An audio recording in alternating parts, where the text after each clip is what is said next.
Hello, everyone, and welcome to the Kimbley IT Podcast on the 26th of March, 2019. You got myself, James, the founder of Kimbley IT, and my friend and director of technology, Kyle.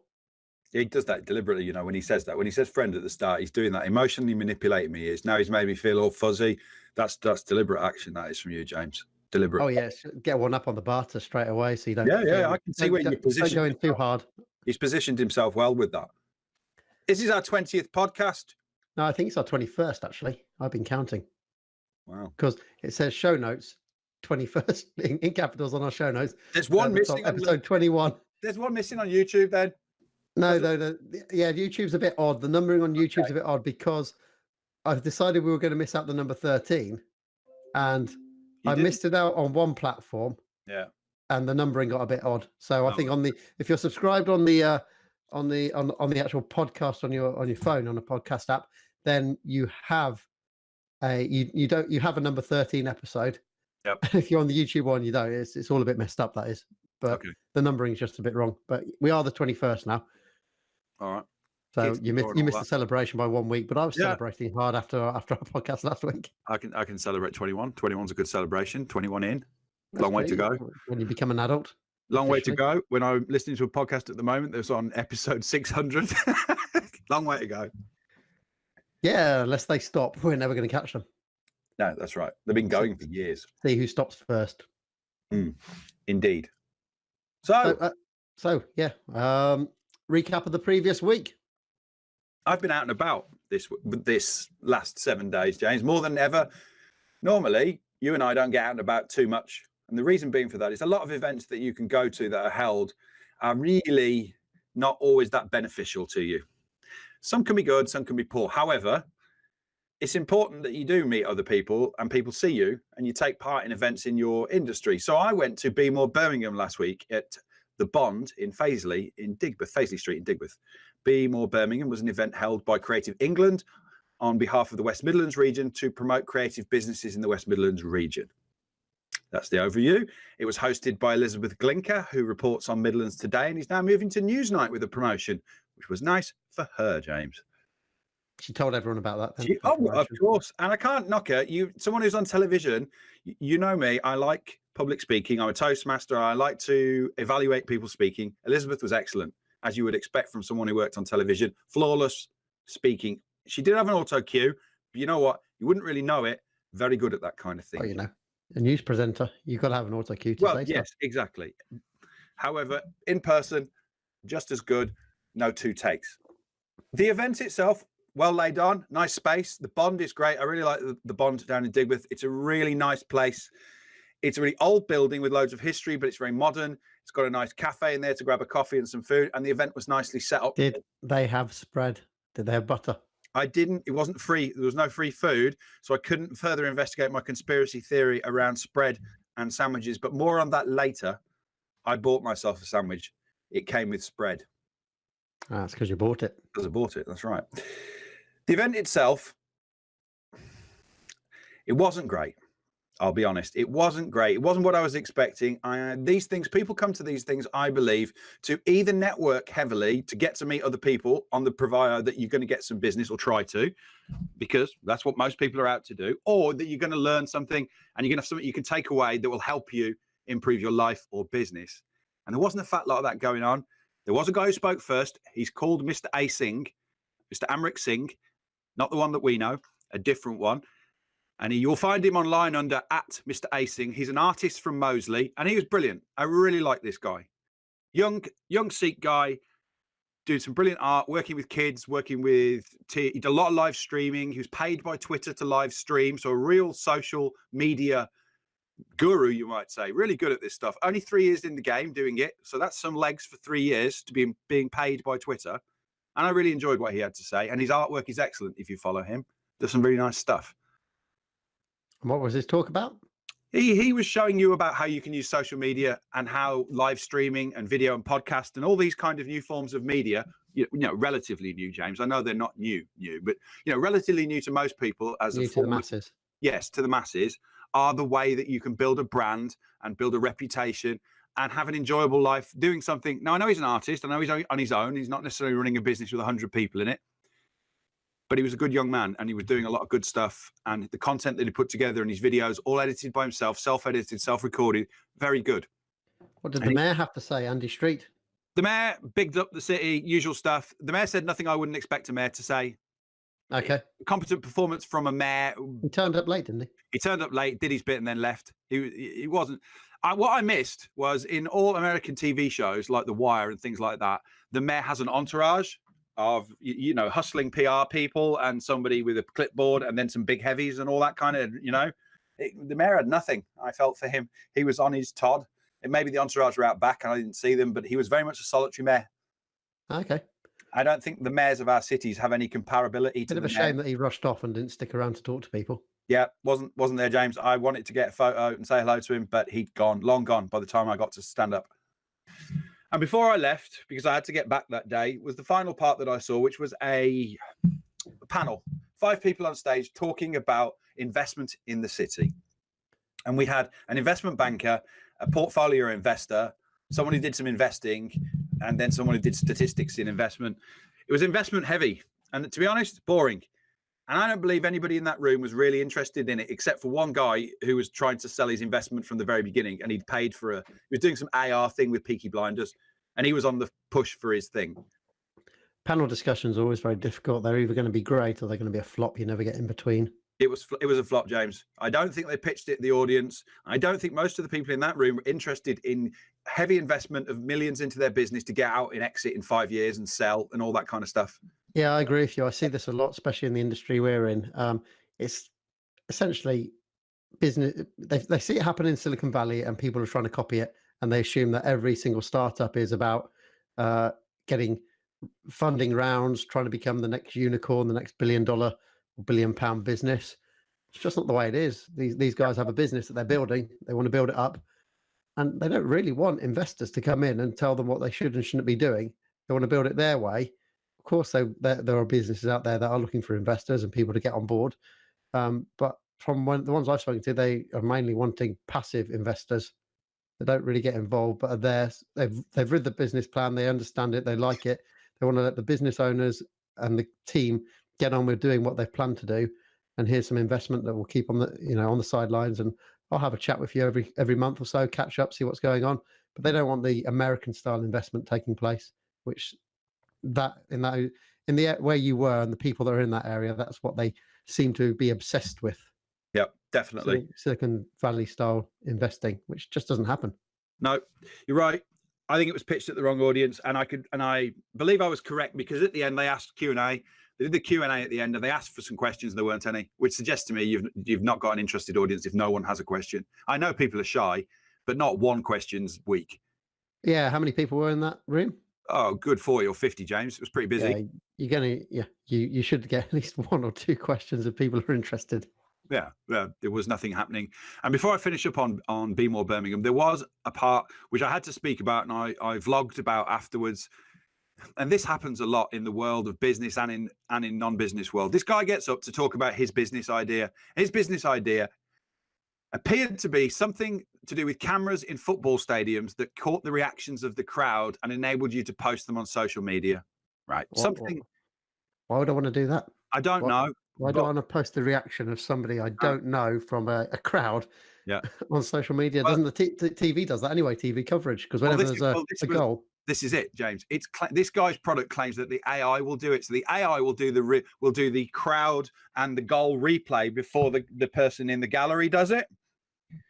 And it went on like this route where it was saying it'll find you in the audience and it'll use AI to recognize your face so that when you're on the channel, you can see your reactions and then post them instantly so that you get more likes. And it was really playing up to the thing that isn't doing people a lot of mental health favors, which is getting people to be obsessed with being liked by other people that they don't know. I personally don't think that's a great thing to do.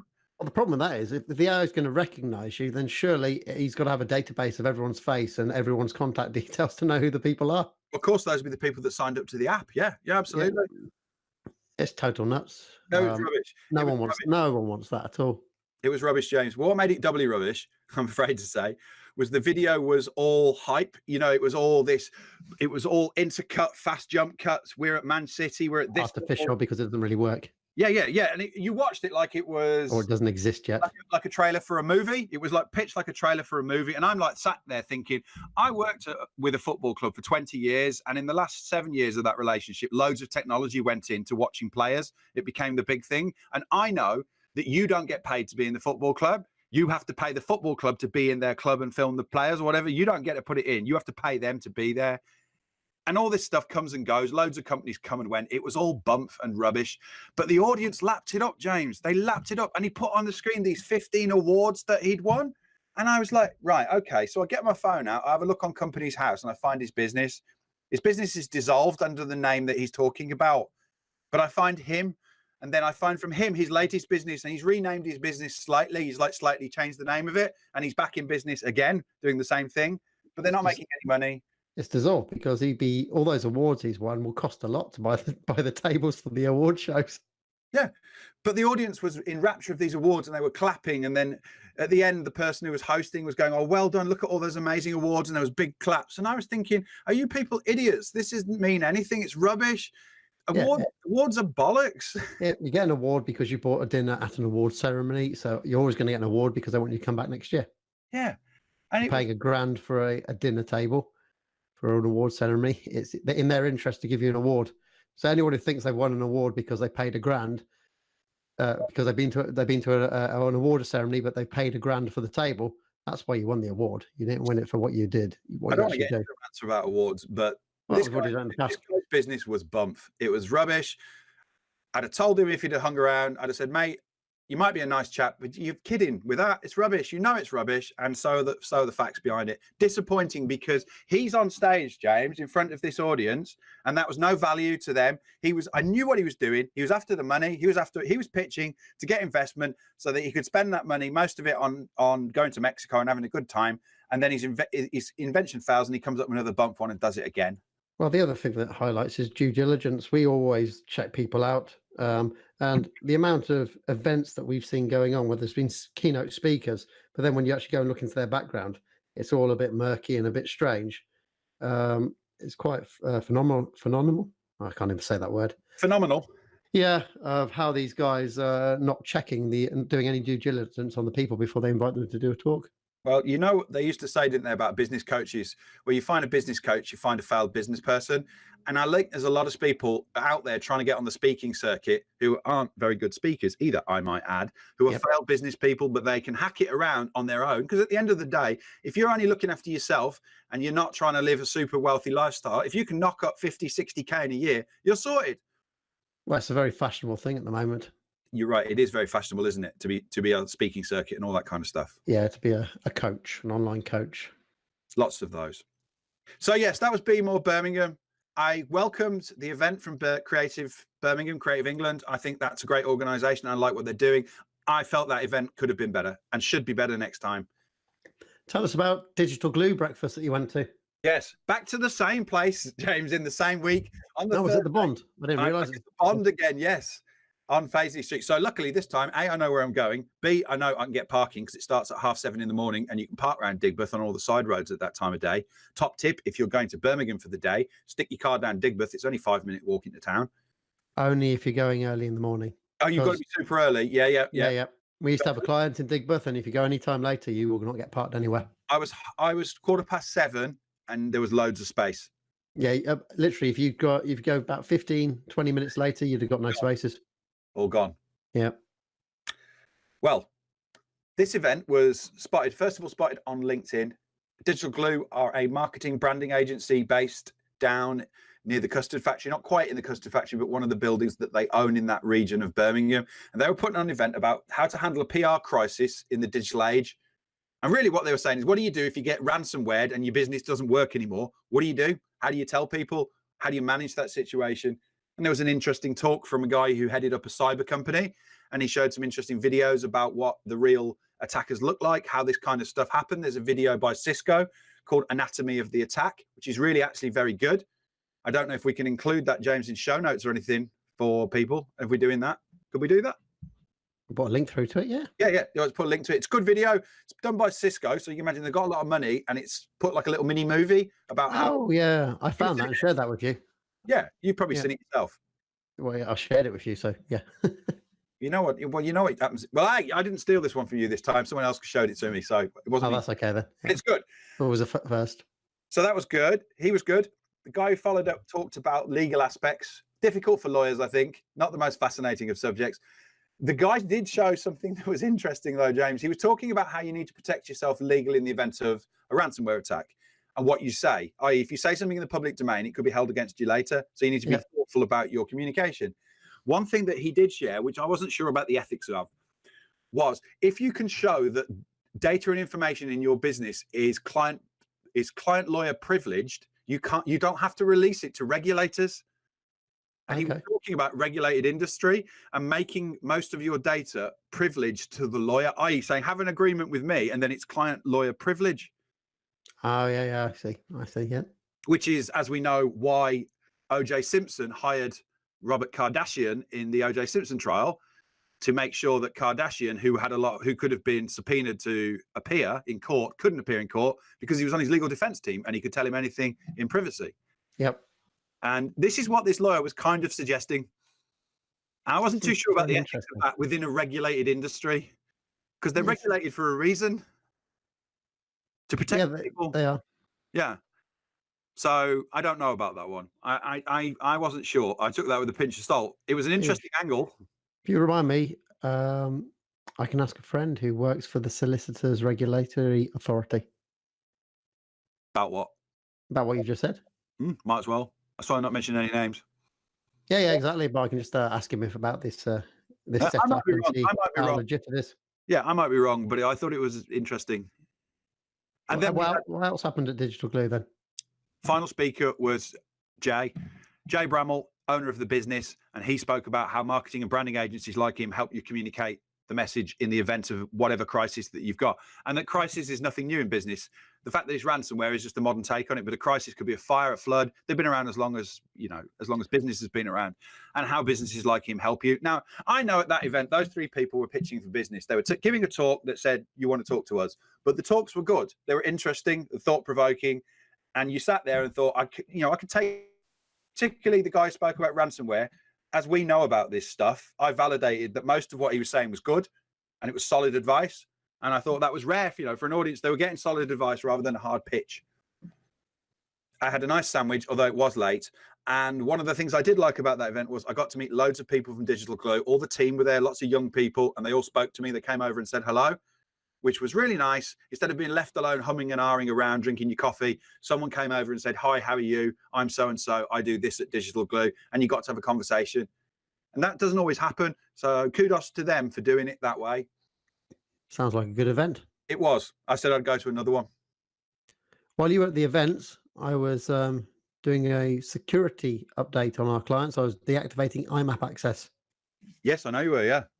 So we found an article last week that came out last week, and it's about G Suite and Office 365 and how IMAP has been attacked by bad actors. That's not someone like Benjamin Cumberbatch. That's actually a genuine bad actor, not someone who works in a theatre.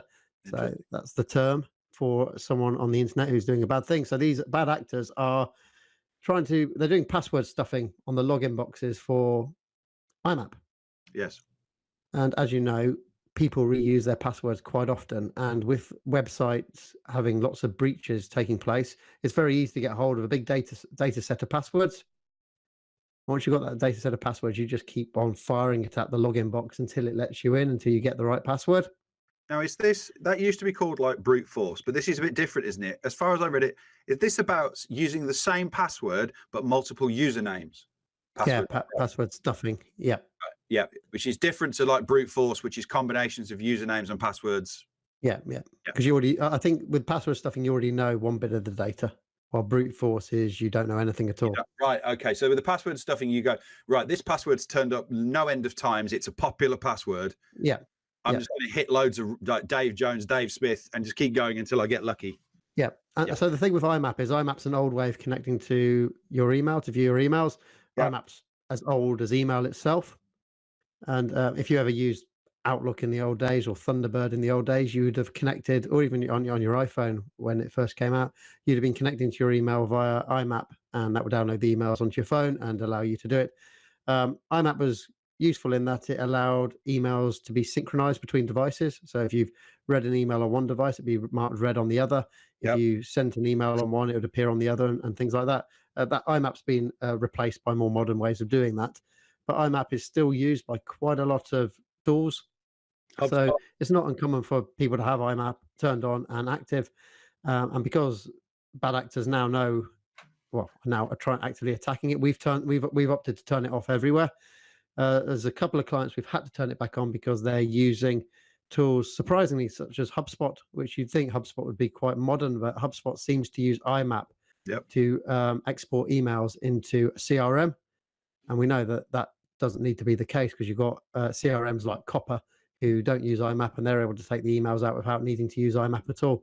So you've got a few of these companies that have essentially been a bit lazy and relying on an old technology to quickly, I guess it's cheaper for them to develop for an old technology and get it in.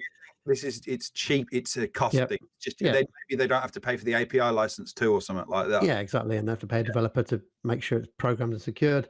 So yeah, we opted to turn IMAP off. But like I said, we turned it on for a few clients because we've got no workaround for some of the tools that they're using. They need to have IMAP, but the vast majority don't. So that's what I was doing, just turning IMAP off for everybody, which took a bit of time because we've got quite a few clients to go through.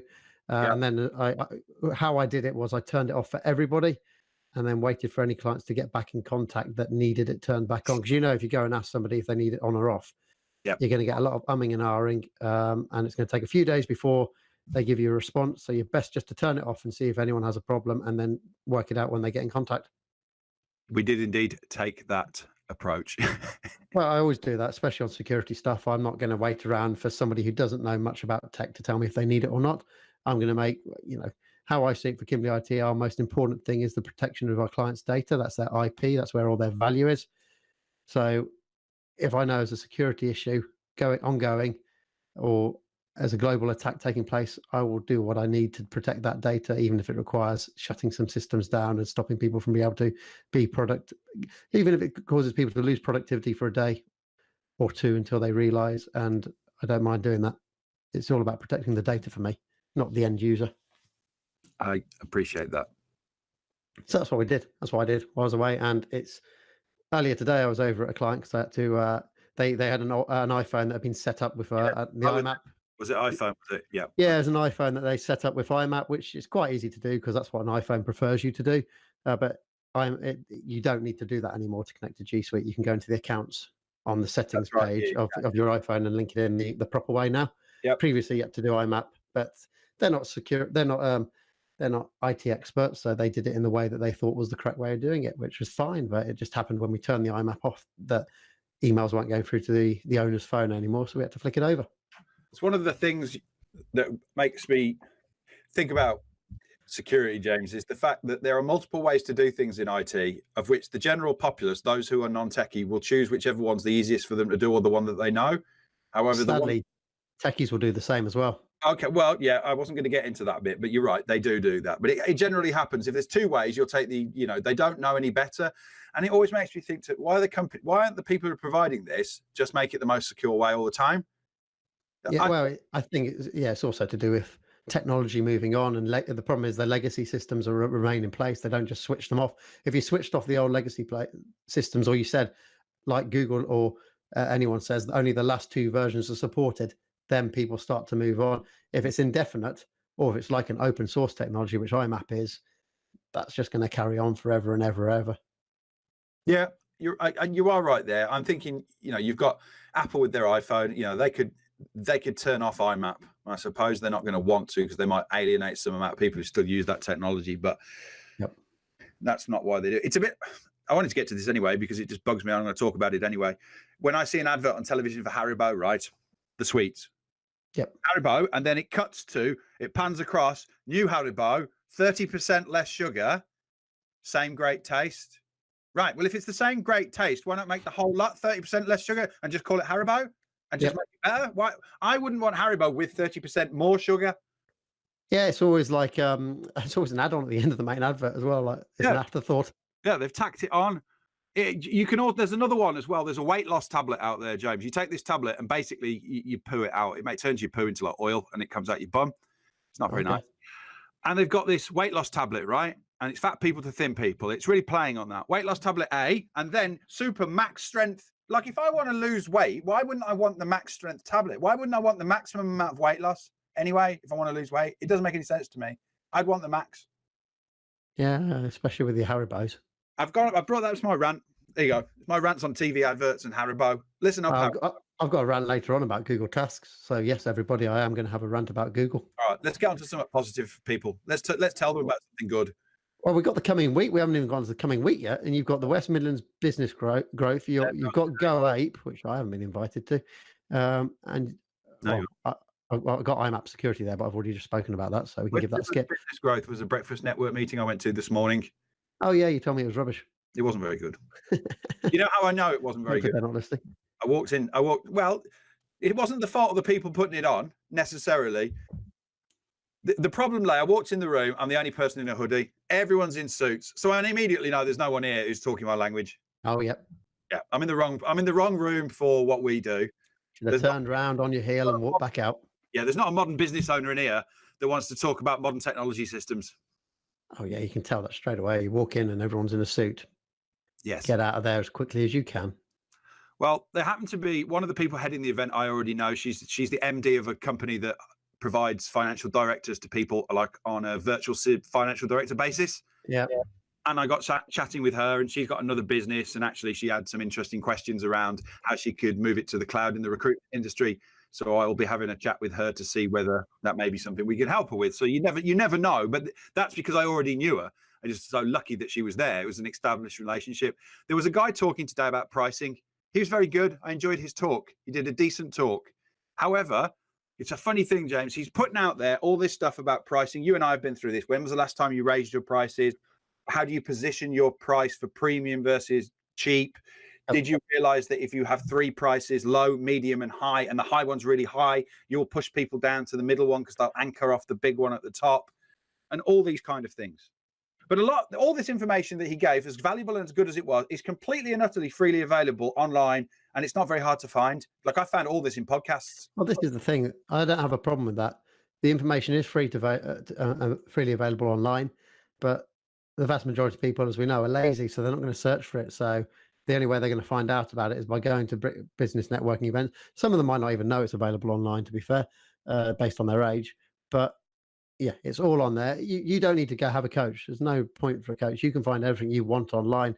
But the reason people have coaches is because, one, they can't find it online, but two, they need somebody that they're reporting to. They need to have that pressure that someone's there that they're going to speak to each week. Have you done this? Have you done that? You said you were going to do this. You said you were going to do that. It's for people who haven't got self-discipline to get on with it and just get on and do stuff. Luckily, for me, I can just get on and do stuff.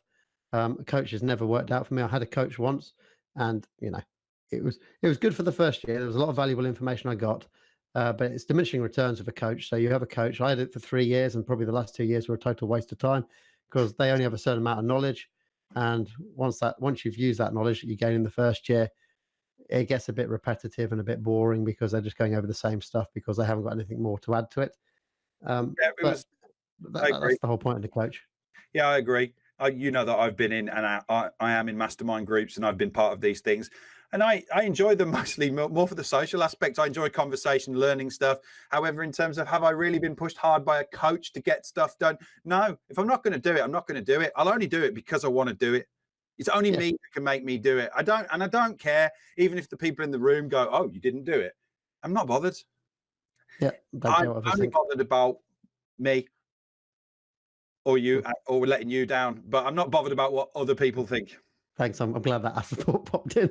Did pop in. Thought about to say. I just remembered the bit at the start where you'd been nice to me. I thought it'd be nice back to you there. That's nice. I'm touched. Yes, guy was good. I would have liked to have heard more from him, but perhaps it's because I knew what he was talking about, and therefore it was old ground. I'd like to have heard more modern pricing strategy stuff. Probably most of the audience didn't know what he was talking about, and for them it was very valuable. Yeah, exactly. Put your prices up, people. Simple. Well, yeah, you should always do that. Go Ape. I'm going to go out tomorrow with Kat, my partner, so that we can have some fun together up the trees in Cannock. Not in that way. It'll scare the bejesus out of me because I've got to walk around the tops of trees doing stuff in it. You've not been to Go Ape before? Yeah, I've done it twice before. The only thing that I don't like about Go Ape, I enjoy it, but it's just you're about to swing off and you're just like, oh, let me just double check that I've put the caliber. It's caliber, isn't it? Is that what it's called? You've got two calipers, haven't you? Calipers. You've got to have them both, any one at one time. Yeah, just make sure. Some of the stuff, it's like, I know that I'm fully safe here. I know that I'm fully safe, but I'm now going to have to jump off this tree at 60 foot. Yep. And it's like, you have a bit of a hesitation. You've got two options. You either just go for it and don't think about it, or you hesitate and then you think, fuck's sake, just go with it. You've got to do it. You see all the stuff on here. You're perfectly fine. If you die, you die. Who cares? Well, you're not going to do it, as you know that, because you're not regularly seeing people die at Go Ape. What I find interesting is that, I know that because you only have pretty much a brief 15-minute training course on that. Yeah, I know. Even if you're a first-time user, and you still don't get many accidents happening there that I've heard of. Either that or they've got great PR. I think it goes to show that most people are quite in fear of dying, and they will be very, very. They listen intently and don't want to die. It is a stupid thing. Shows how powerful that chimp is. If we could just bring that into IT support, we'd have no problems. If you don't do this, you're going to die. Oh God, yeah. If you could instill the fear that jumping off the ledge when you can't feel the weight on the rope gives you into IT support, we'd be millionaires overnight. Oh yeah. We've got to work on that. We've got to work on that. Yes. So yes, I'm going to Go Ape for a bit of downtime, R&R tomorrow. And that was it. That's the coming week, I think. There isn't too much more in it. Have you got a breakfast meeting on Friday? Are you at one? Yeah, you are. You're at Big Social Media Cafe. Oh. Well, yeah. That's run by Dave, who does the Brum Hour hashtag. Oh, is it? Okay. Yeah. So I said I'll go along to that. It's the kind of thing. If I turn up, I turn up. If I don't, it's no big deal. I'm just one of the. I'm not doing a talk there or being part of a panel or anything like that. So I'm just a guest, just coming along to view and meet people. I'm fully planning to go. I might find it difficult parking around there at that time now. Where is Digbeth. Oh, okay. Hopefully, I used to park by the bus station in Digbeth because that used to be pretty quiet. So hopefully, I can get space there. 7:15. No, it's 9:30 to 11:30. Oh dear. So it's right at the bad time for parking around there, but I'll see what I can do.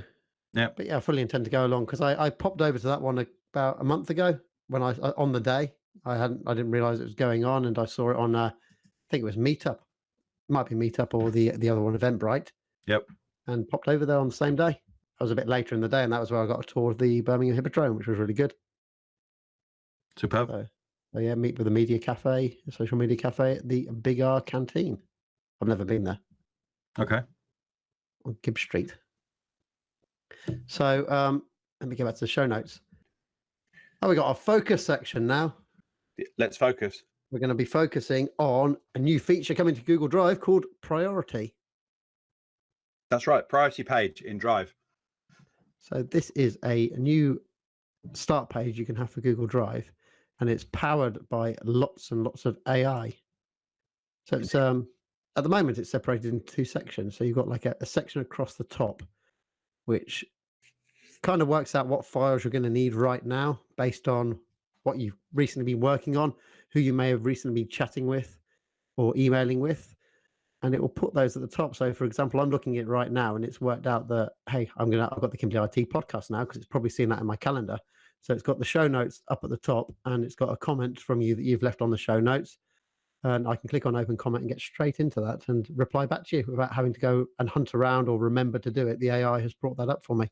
Yes. It's so easy to forget to reply to someone's comment if you have to remember it in your head. Yep, it's the top 10, James. That's what it is. The priority, that first bit is the top 10 files that Google thinks at the moment are most important for you to access or that you need the most. Yep. Yeah, it's really good actually because it was a few days ago. It brought one up that you'd commented on it. I wasn't actually linked to it, but it thought, okay, that's going to be useful for me to see that comment. It was actually on the Kimbley IT pipeline spreadsheet. Yes, I posted an article on LinkedIn about this the other day about priority page, And I'd noticed there's a few things that it does. For example, I've got one at the moment that says it suggests this podcast episode notes because I edited it today.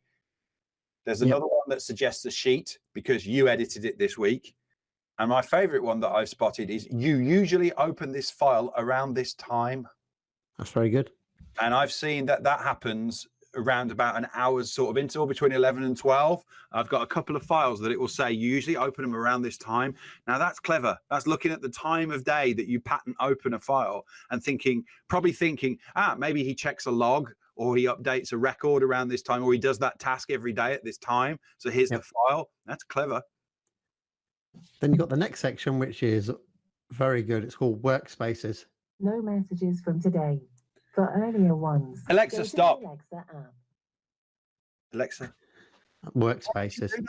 How does Workspaces fire up? I'll start again. Alexa, stop. There we go. We now know that she will respond to the word Workspaces. Nope. Oh, okay, she's learned then. So yeah, Workspaces is the second section. She's gone off. No, she's not going. I can't see the blue line. It's okay. The second section of the page, and Workspaces is well, you got boxes across the page, and in there you can insert files that you're going to access. So you could build a workspace. So for example, I'm going to do one. We had a client move recently, offices. Yep. So I built a workspace for that, which gave me options, allow me to put files in that were related to that, so I could easily access them. Yes. And then it uses AI to also suggest files to you, which I found was quite clever because I'd built this workspace about this office move. I'm just going to unhide the workspace because they've moved now. I've hidden the workspace, but I brought it back. And it suggested that I put in a office move action sheet, which was actually a sheet that the client had created and shared with me, which I hadn't actually seen. So it had been shared with my email, and I probably had seen it, but I'd archived it away because I didn't actually need to do anything on it. It was just their outline that they'd opted to share with me. But when I created this office move and I brought 3 other files in related to the client in this office move into this workspace, it then also suggested this office move action sheet, which I added. And I thought that was pretty clever because it had obviously seen what the type of files I was adding in there, and it must have seen some sort of relation between the two. They're probably because these were all in the same team drive, and we name our team drives by clients. And it gave me that file to add. Yes, I've been playing around with it as well, and it is very good at what it suggests. It's got some good intelligence, and you've noted as well as I've noted, it will suggest to you files that someone else has shared with you but forgotten to send you the notification of, so you don't know they were shared with you. Yeah, because when you share a file, you have the option to skip sending an invite. I thought that was very good. I have noticed it's a 25 limit on a workspace. Oh, is it? Yes. There's 25 file limit at the moment on a workspace. However, it is in beta still. Yeah, it's in beta, and you could suggest that 25 files is quite enough for a small project that it's designed to be for. That if you'd had any more than that, it's maybe getting a bit bigger than what it's designed to do. I noticed probably some point last week that I got this new suggested blue box appear on workspaces, and when I click on that, it's actually suggesting a new workspace that I should create. Oh, okay. I've not had one of those happen to me yet. Then I've not had a suggested workspace yet. Yeah, it's suggested with like a magic 3 little stars on it, and when you click on that, a box appears and it says suggested workspace, and it says in collaboration with Carl Heath. Yeah. Unfortunately, the 2 documents that it's suggested are completely unrelated to each other, so I won't be doing that. But I can see where that's going to get to. It's going to become really that once they got that tuned in, that AI, once it's out of beta, that's going to be really nice having suggested workspaces appeared. And hopefully we'll then get our wish list, which is shared workspaces. We know that Google's working on it, but we hope it comes out soon. Yeah, absolutely. The number one time saver I could see with these workspaces, James, was if you and I or anyone's working on a project, we might have, say, 5 documents to work on, but they're all in different team drives of which we've all got access.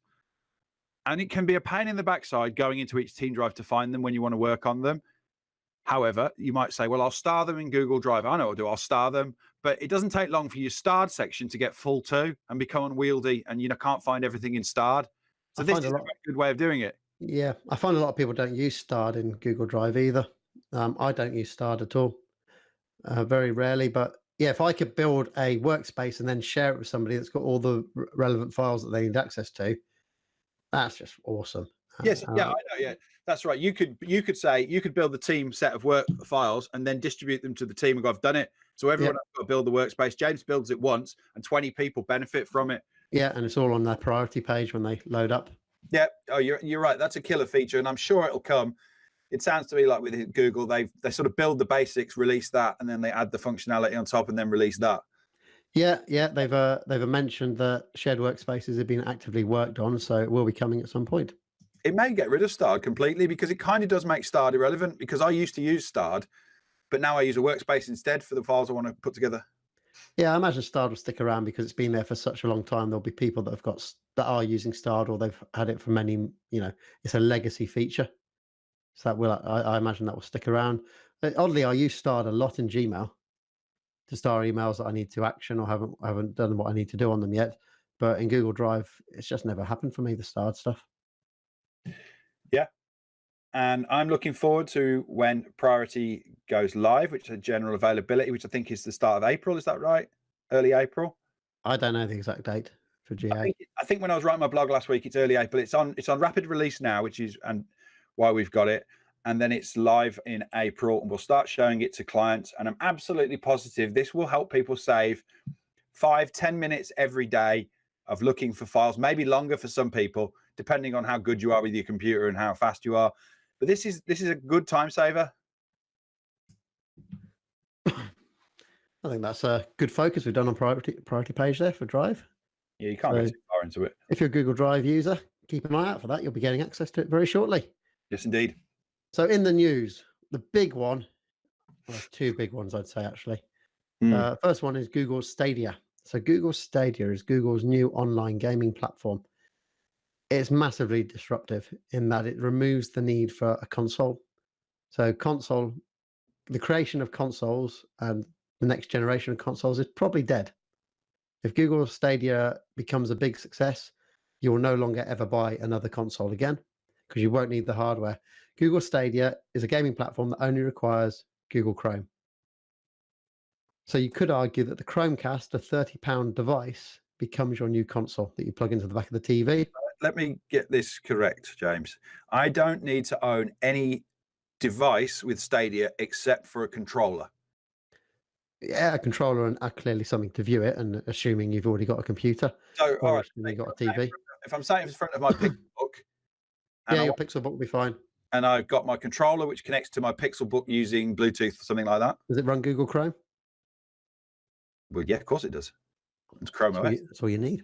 What I mean with the controller connects to that computer via Bluetooth. No, the controller connects via Wi-Fi directly to the data center. Interesting. So a controller's signed into my account? Yes, the controller's signed into your Google account, and that connects directly via your Wi-Fi to the data center. So it's so the data center is streaming the game to your device.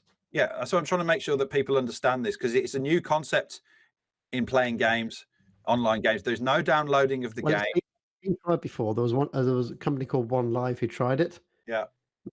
5 years ago. Broadband wasn't good enough then. The vast majority of people still didn't have quick enough broadband. For this to work, you need 25 megabyte broadband. Okay, all right. Yeah, it's built around the YouTube platform.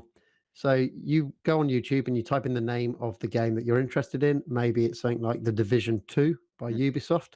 And you can watch people playing that because they've recorded it and it's there. But next to that video, you'll have an option to hit play. You hit play, and Google have said within 5 seconds the game will be loaded into your browser and you can play it. Yeah, I've seen that on their demonstrations, and it literally is 5 seconds and you're playing in the game. So all the heavy work, all the processing, all the GPU and graphic processing and sound processing is done at Google's data center. The browser is literally a window to the data center, and the files and the documents. The game is being streamed to your browser. Your controller is connecting to the data center. So when you're making a command, like say you want the character to run right, you're pushing right on that. In a split second, that's over at the data center, which is then making the character run to the right, which is what you're then seeing on your screen as well.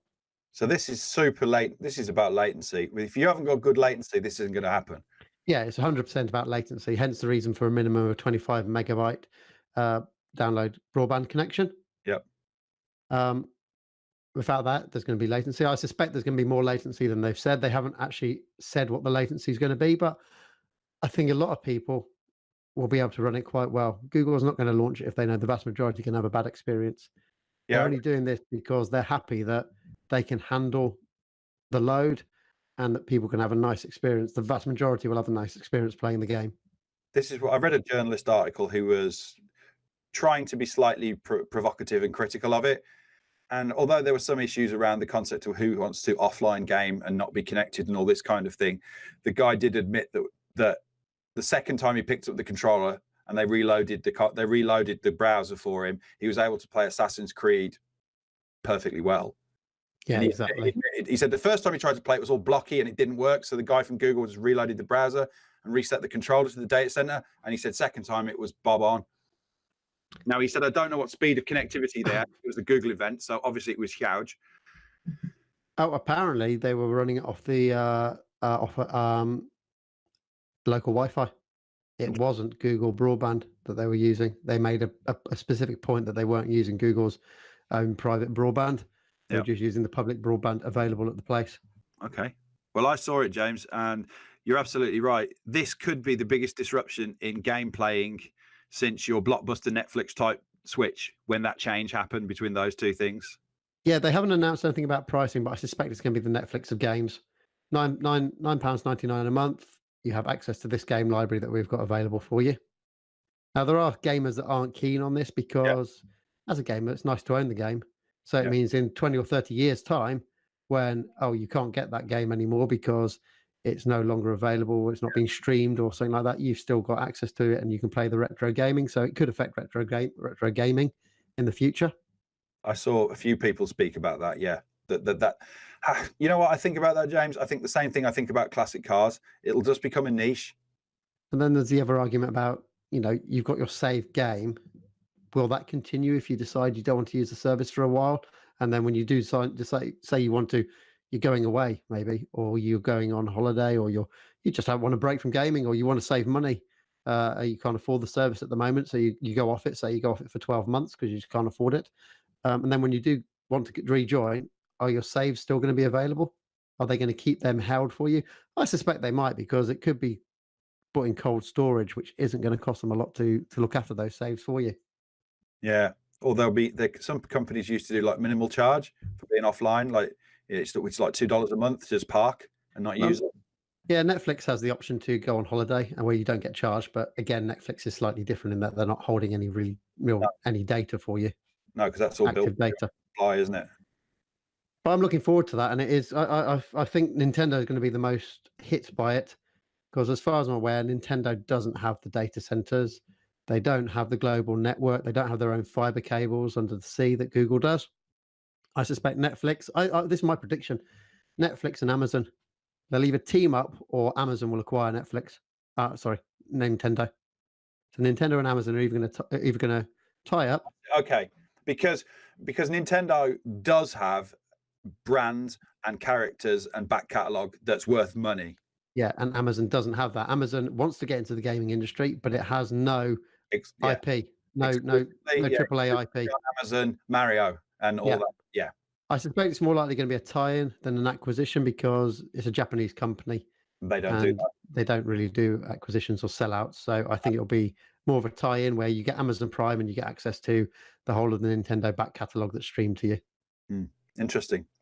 Certainly is interesting. If Google win, they will disrupt the entire gaming industry, and their console will be dead. If they lose, it'll be a big hit for them. If they lose, I don't think you can lose, because I think you've got to the point where subscription services are common. People are used to it, hence Netflix, Amazon Prime. So that's not a problem. People are used to paying this kind of stuff.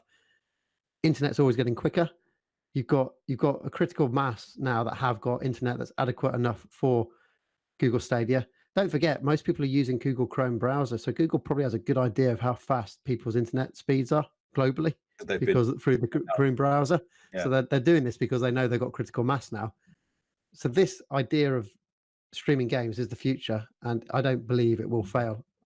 It will get better over time, without a doubt, but I don't think it can fail. I'm inclined to go with you on this one, having read articles and different points of view. and studying my history of what changes in life, the concept of owning that hardware and consoles and things like that, it started moving away. It moved away from cartridges, then to DVDs, then it's online gaming. The natural direction is to go to, you don't need anything, just pick it up and play. Yep. It won't be long until this comes integrated into TVs, like Android TV is going to have Google Stadia built into it. Yeah.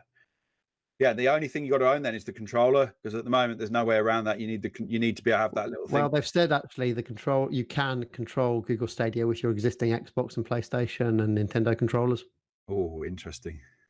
It's not as good of experience in that it's not connected directly to the data center. That's having to use Bluetooth to get to the device. So the latest Chromecast has Bluetooth built in, and that was so you can connect a controller to it. Okay. But so they're making it very easy. Ease of access is key, and they're making that very, very simple for people to do. Interesting stuff to watch. That. The next thing that caught my mind was the Apple credit card, which only got announced yesterday. Yes. Now, I haven't read a lot into the Apple credit card. It's apparently got some advanced security stuff. The thing that interested me the most was 2 to 3% cashback on everything you purchase. I've got an Amex card, and that was 1%. Apple's smashing that out the ballpark with 2 to 3%. I suspect Apple has. We know Apple's got a big bank account with a lot of money not doing a lot. Yeah. So I'd be surprised if they're funding this to get people on board on the card, get critical mass. Agreed. And they're clearly making more, even if that 2 to 3% they're giving back, that's probably giving them a 20% increase on their whatever their predicted profits are from this card. Yep. Loss leader, as they call it. Yeah, it could well be a loss leader. I suspect it isn't, because it's Apple. Apple's got a lot of power there. So I wouldn't be surprised, because I think they've teamed with MasterCard based on the logo. I can see that. I wouldn't be surprised if Apple's just pulled its weight and, made MasterCard agree to this. MasterCard may have even possibly lowered its income from this card. So it probably isn't a profitable card for MasterCard at all, but it's the brand being tied up with Apple. That's worth it. Yeah. And I believe we're starting to see the change of Apple now from the Jobs era to the modern era under Cook or whoever will follow up of services and not devices, as Apple moves further and further away from flogging items and products and selling services and subscriptions. Well, they have to, because they get into saturation point with their devices. Yeah. And the point anyone who's going to buy an Apple device in the Western world will have bought it by now.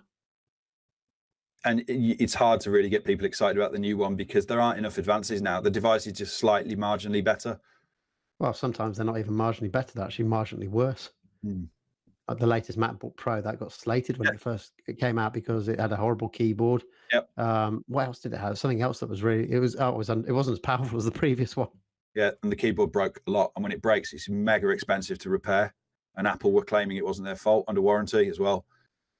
Yeah, and Apple's got that big fight going on because, the right to repair in America, where these big companies are preventing end users from repairing their own devices that they own outright because they bought them, and forcing people to go through the manufacturer so they can charge more. But Apple credit card, I need to read more into it. I haven't got about the security side anyway, because I saw that article this morning, but I didn't actually read it completely. No, I haven't read it fully either. All I could see was it's very, very stylistic. It's titanium. Doesn't have any numbers on it. That kind of thing. I suspect you may and you only can use it, I think, if you've got it tied in with Apple Pay. Yes, it links in with Apple Pay. So if you want to use an Apple credit card, you're going to have an iPhone. Interesting. Buy back the phone market, eh? So a couple of weeks ago, LinkedIn mentioned about LinkedIn streaming, and you've actually seen it now for the first time. I have. Saturday night, I went onto my LinkedIn app, as I do all the time, and it said at the top of the screen, XY, Aaron is live. I don't know who this person is, but I thought, live, that's streaming. So I clicked on it, and there I was. I joined in. Me and 167 other people were watching some bloke give a talk about some marketing thing. He was in America. Yep. And it was what I expect. Top half of the screen was the guy talking in widescreen format. And then the bottom half, 2/3 of the screen, were comments, thumbs up, bubbles, hearts, all the stuff you might have seen on Instagram Live and stuff like that people were doing. It's a typical rollout by a social media company. They've given the influencers access to live, and then it will come to everyone else a bit later. Yeah, there's somebody on LinkedIn called String Nguyen or something like that. She's an American woman of Asian descent, and she's got lime green hair, and she professes to be LinkedIn's biggest video creator. Small egos with these people, and she's got it. Yeah, She's definitely an influencer. She's that modern job that is the influencer. I've never heard of her. She's definitely hoo-ha. You haven't heard lots of things in pop culture at times, though, To be James. fair, the streaming is nice. It's a good feature, but I actually prefer to have a bit of branding on the videos that I make. So live streaming, I don't have that branding because it's just out there. Now, that's good if you're catching something off the cuff that you weren't expecting. You just want to get it out there and stream it because it's live happening right now. But for me, I like to edit and brand my videos before I put them live. Gives them a bit more professional look and polish, and it links them to me always. So if I put this is the thing. So if you put a valuable video out, but you don't have your branding in it, then anyone can go and actually embed that on their website and make people assume it's their stuff. Yeah, I like live streaming in that it has a place for me, James. If you can live stream with a background that's maybe got your brand behind you, so you've got some way, or you've got one of our tops on with our brand on it. Yeah, that's good. You should always have that. Yeah, and somebody today said, "Oh, I take it that's your business." Yes, no need for a badge for me. I like Ask Me Anything's Q&A. I like live for that you can interact with your audience in a way that you can't on a standard video, and that's what I enjoy about it. That's what I think its value is. Not necessarily just broadcasting an event that people couldn't attend, although you can use it for that purpose. I like it for AMAs, Ask Me Anythings and stuff like that. Doing talk radio kind of is a bit what it does. Yep. But it was good to see the platform. LinkedIn is really developing into a fully social platform. It's really going to start almost being like Facebook was. Yeah, so you're kind of in the golden age before it declines. Yeah, I know. There's too much stuff going on. We're in the golden age of its reach at the moment because its organic reach at the moment is the best it's ever been.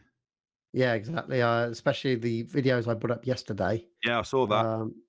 They both got a load of reach, and I was every time I've gone on to, I've got 2 notifications now, but this morning there was 7, a couple of hours earlier there was 8, and then the previous day there were a few. So it's getting out there, the reaches, and it's clearly when you get one bit of content that a lot of people have liked, then your next bit of content has got a favorable choice in the algorithm as well to be shown to a lot more people. Do you think that LinkedIn can tell, James, when you upload your video content that it is 4K 60 frames per second and gives it priority because it's better quality?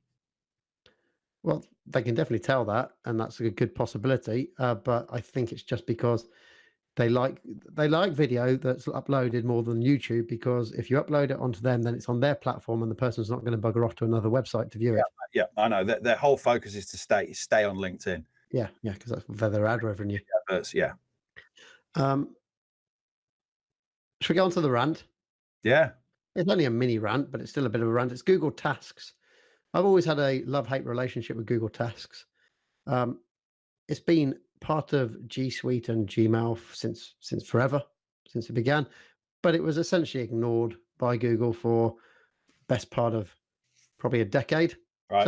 It's only last year that they gave it a complete revamp and essentially brought it back from the dead. But in that time period, they brought out a thing called Google Keep, which is a note-taking app, but it also allows you to put notes in there that with tick boxes that you can tick off as you're doing things. And it's more feature-rich, Google Keep is. So I was always wondering, why have you brought Google Tasks out? Why don't you just rename Google Keep Google Tasks? Job done. You've got all the features that you need. But no, that's Google. They like to compete against their own products. So they brought out Google Tasks, which is purely a task list that you tick things off as you're done doing. In the last 2 weeks, they've added some features to it for reminders. So you can set a date. You can always set a date, but now you can set a specific time for when the reminder fires off, and it automatically goes into your calendar, which isn't bad. That's kind of good because you can look at your calendar and see your reminders, or go into the Google Tasks app and see it that way. The thing that pisses me off with it is it ignores the Android app. I don't know about the iPhone app, but the Android app ignores Android's settings. So in Android, you've got a thing called Do Not Disturb mode, which you can turn on, and that essentially silences the phone. You can put some rules in there that say if someone's rung me twice in 5 minutes, override the Do Not Disturb and let the phone call come through, let the phone ring. You can say, if I get a message from a certain person, override the Do Not Disturb, let the phone ping, and it comes through. So on Friday night, I think it was, it might have been Sunday night, I can't remember, see, it made me tired. But Google Tasks, I had a task that was set to go on all day the following day. Midnight, the phone pings, wakes me up, and it's Google Tasks. Even though I've got Do Not Disturb turned on automatically, Google Tasks did not abide by that setting on the phone, and it just pings whenever it bloody well wants to, and it woke me up, and that annoyed me. And since then, I've realized that you can't actually turn off the notifications on Google Tasks. No matter what you do, silence your phone, whatever, it will always ping. So it's clearly a bug there that they haven't fixed, or they've just been lazy and not done it. So it got to the point where I had to actually uninstall Google Tasks from my phone, because it insisted on telling me about 1 o'clock in the morning or midnight that this is what tasks I've got coming up. And I don't need to know that. Tell me at 7 in the morning. That'd be great. Just ping at 7 o'clock in the morning and let me know my notifications and put them up there. You used to have this problem with Google Calendar before they put Do Not Disturb in that, where Google, if you had an all-day event, and it would ping you in the middle of the night to tell you about it. And that's not great for people having to be waking up, especially if it's something maybe you're, so say if it's someone who's anxious, they've got a task that's coming and they don't really, it's not something they're looking forward to. It pings them in the middle of the night and they're not a good sleeper. They might not be able to get back to sleep very easily. And Google's going on about its digital well-being all the time, and then they release Google Tasks that completely ignores anything to do with digital well-being. So that's my rant about Google Tasks.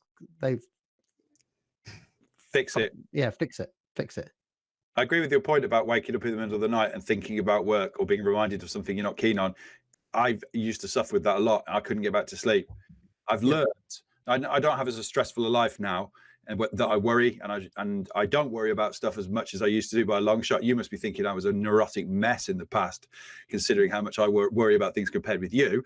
However, it would keep people awake, and I've learned to shut it off. So I learned that this is no point worrying about this. It's 3 a.m. You can't do anything about it now till 7. So go to sleep. Forget it. Some people might be saying, well, just turn off your bloody phone, then you won't have a problem. But it's not as easy as that. Your phone is your primary contact device for everybody.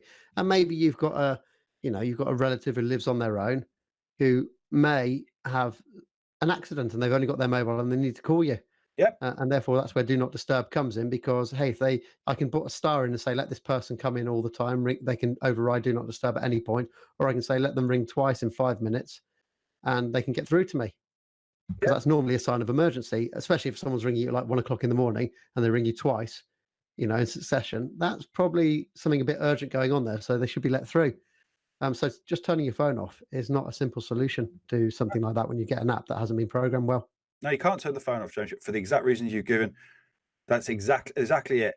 If something happens to your parent and they're older and they're trying to get through to you and phone you and they can't get you because you turned your phone off, how are they going to get hold of you? And you might, someone might die. You might not get there in time, the final moments of their life or something. No, you've got to have it on these days because that's the primary way they get hold of you. Yep. If my phone rings at 1 a.m. and it's my mom, there's trouble. It's That's it. Lazy developers not doing what they should do. Yeah, so fix it up, devs. So now, after that, we go on to our recommendation section. Yes. So I've been listening for a couple of months to a podcast called Fully Charged by, you might recognize this guy, Robert Llewellyn. Robert Llewellyn. He was Crichton in Red Dwarf, and I didn't really watch Red Dwarf, but I did watch him a lot when he was doing Scrap Heap Challenge, which was an awesome program. I don't know why they act that. But anyway, Fully Charged is all about EV, electric vehicles, and the industry. So each week you're going to find out something more about EV, what's going on in the world, new developments in battery storage, cars that are coming out, cars that they've test driven. He's really a big fan of, a lot of them. It's interesting. They point out Toyota. So Toyota has the Prius. Yes, which is the most popular car for a taxi in the world. Okay. So if most private hire taxi cars are Priuses globally. But the interesting thing with Toyota is that they pointed out that Toyota was leading hybrid technology, absolutely dominating on it with the Prius. It was like it was maybe the first, and it's a fantastic car. Looks butt ugly, but it's a fantastic car. But where are Toyota now when it comes down to battery technology? They're nowhere. They're absolutely nowhere. And they were leading the way on the hybrid. So they clearly had battery technology. But when it comes to fully powered electrical vehicles, Toyota are nowhere. So it's just really interesting. They point things out like this that you don't notice and don't realize. And you think, oh, yeah, that's true. Where's Toyota? And then they'll look into the backstory and look more deeper into it, into the technologies and what's going on. Why, like you got Faraday Future. They call it Faraday Past. because it's gone nowhere. So Faraday Future is I think it's based a Chinese funded company that was to take on Tesla. Yeah, I remember that. Yes, Yeah, I yeah. remember that name. And they make promises all the time that something's happening. So the in joke on Fully Charged is it's called Faraday Past because it's not coming. It's not future. It's not the future. But yeah, you learn so much about it. They go over to the big car shows to talk about the latest EV vehicles over there and technology that's taking place and how car companies are teaming up to work on battery power together. So you've got like 3 of the big German car manufacturers who are dead competitors against each other, but they're teaming up when it comes down to battery power and things like that because they know that the only way they can survive is by working together. So I recommend it. Fully Charged podcast, really good. They also have a Fully Charged video series on YouTube, so you can subscribe to their channel and watch episodes that they do there. I shall have a look for that, James. I noted this week the Mercedes have released their first fully EV SUV vehicle. That's their first all-electric vehicle from Mercedes. Yep. It's interesting you say about them sharing the technology. That's something that's gone on in the automotive industry for a long time. They would often share gearbox, chassis, other component, engine blocks. You know, you'd buy the rights to that engine block from Ford and you put it in a Volvo for a while, and they've often done that. But I think you're right. They've noted, the big manufacturers in Germany have noted, if we don't get together and get this licked, Tesla is going to just cane us all if we don't get on with this. Yeah, the difference here is that they're partnering together before any of them got a lead over each other. They're actually partnering together on the research and development phase rather than later where you're just buying a chassis off somebody and sticking your own stuff in it. The other company manufactured and did everything. They researched and designed it and not they're just selling on to you. This is where they're actually partnering way beforehand and getting into the research and design phase and working together. Yeah, it is interesting. I was a massive fan of classic cars for years and years, and I still am to an extent. But over the last 6 months, I've really become much more interested in modern vehicles now, and I find them more aesthetically pleasing than I used to do, and I find it very exciting, the technology that's going into modern vehicles. I do wonder when this research design with these big German companies teaming together will actually start to become monopolistic. Yep. So much stuff at the moment is close. It's borderline monopolistic and isn't being dealt with. Very borderline with Amazon and Apple, Google, Facebook. It's very close. We nearly got through a whole one. We nearly got through a whole podcast, but there's been a bing bong. Oh, we've had a message coming in. Yes. Well, to be fair, we don't get a lot, so That's true. It's true. It gives us something to do this afternoon anyway. Hour and 15 minutes. And you've got one. Oh yeah, I've seen this on Netflix, Afterlife by Ricky Gervais, his new TV series. Media, Ricky Gervais's latest show. Loads of people saying, "Oh, it's really poignant about a guy who's lost his wife to cancer," and it's got his comedy. I watched the first episode. If you find Ricky Gervais doing what Ricky Gervais has always done and dropping the C-bomb a lot, then watch it. Apart from that, I didn't think it was funny. Didn't get it. I didn't think it was particularly. I didn't think it had a lot of pathos. I didn't think it was very poignant, and it wasn't really very funny. He calls a child a CUNT at one point, a school child. I mean, I guess if you think that's funny, that's funny. It had an old contrived joke of when he walks up to 2 youth in an alleyway and the 2 youths are going to rob him, going, "Oh, mister, give us your money," and he's like, "I don't care, I don't care." I've seen that so many times in films, and then he hits him in the face. It's just cliched. That is. Ricky Gervais made The Office, which was really brilliant, and then rode off its coattails forever. And apparently, that other one he did afterwards was quite good as well. Extras. Some of Extras was okay. Office was definitely the best. Yeah, some of Extras was okay. Derek was awful. I'm not impressed with Afterlife. I may watch another episode, but he dropped the C-bomb like 4 times in the show, and I don't know. Forcing You're not Larry David. This isn't Curb Your Enthusiasm. It didn't work for me. I'm a fan of Ricky Gervais's stand-up comedy, and I did like The Office, so I have got it on my my watch list. But it's not near the top. Yeah, see what you think. I wasn't that impressed. I think we've got through the podcast now. Yep, I think we should stop. It's 1 hour 10 minutes or something. We probably should stop. Yeah, well, I hope everyone enjoyed it. I really enjoyed this one. So I'll listen to it again. I enjoyed it that much. I'll be our one listener this week. But, I do sometimes, but someone else has got to listen. I'm going to keep promoting it until people start. Yeah, so if you do listen to it, leave us a comment on whatever platform you're listening to it on. We'd just like to know if people are listening to it. It would be nice if someone's listening. Please let us know, and you can find out more about us on Instagram. I'm there on @thattechnologyguy, and James is there on @james.kimbley. You can find James on Twitter at @JimboKimbo. Yep. And I'm on. Yep. Yeah. And what else? Go on. I was about to say Instagram, but you just said it. Hey, I've Instagram. You'll find us both on LinkedIn, and of course, you'll find us at kimbley.com. Yeah, if you go to kimbley.com, you'll find the links to all our social stuff there anyway on the About page. Yes. So anyway, thanks for listening, and we'll speak to you all next week. See you later. Bye-bye.